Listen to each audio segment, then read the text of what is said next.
Now, as many of you know, it's never a quiet day with Donald Trump as President of the United States. And boy, never has that been more true than today. Now, you remember yesterday when Donald Trump came out very clearly against the white supremacists that marched in Charlottesville, Virginia? And we were like, well, it took too long for him to say it, but at least he said it, finally got it out.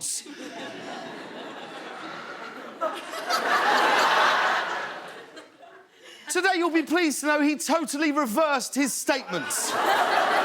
In a press conference this afternoon, when asked about the events in Charlottesville, Trump had this to say. I think there's blame on both sides.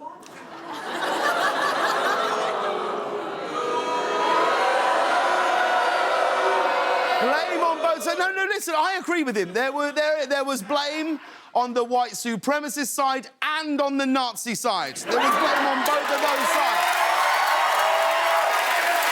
But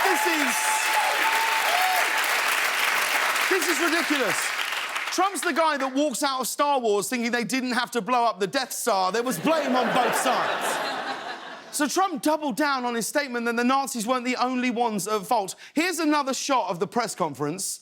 Oh, no, sorry, that's a photo of Donald Trump digging himself a deeper hole. Sorry, that's a mistake.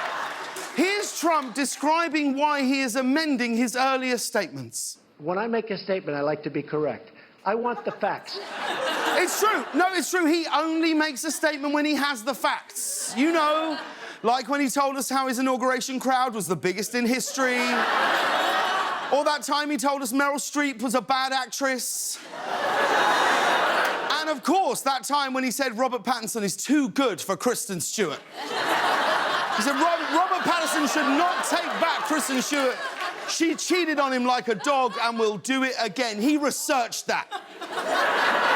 Research that, guys. Now, this wasn't even supposed to be about Charlottesville. Apparently, Trump went off script and improvised all of these remarks during a press conference that was about infrastructure, which is terrible because I'm pretty sure the first rule of infrastructure is whatever you do, don't burn bridges. Now, this awkward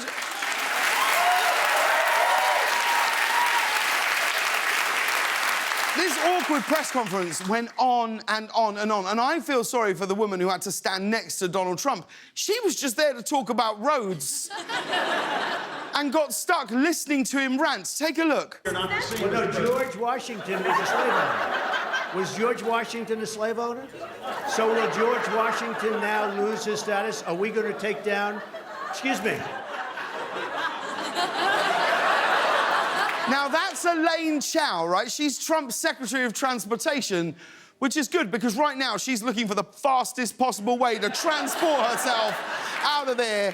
She's like, how are we coming on with that 200-mile-an-hour bullet train? Great, book me on it. And this was weird. Towards the end of the conference, when reporters asked another question about Charlottesville, Trump mentioned that he had some property there. I own a house in Charlottesville. Will you go to... Does anyone know I own a house in Charlottesville? He did it! He made the story about himself! I mean, that's pretty bad to make this story about himself, but at least he didn't brag about having a winery in Charlottesville. I own actually one of the largest wineries in the United States. It's in Charlottesville. Oh, no, wait, he did that too. He did that too. But, you know, for someone who doesn't want to make a statement before he has all the facts, maybe he should have looked at that winery's website, because this is what that website actually says. The winery is not owned, managed or affiliated with Donald J. Trump, the Trump Organization, or any of their affiliates. So the winery may not be his, but at least now we know where he gets all his sour grapes.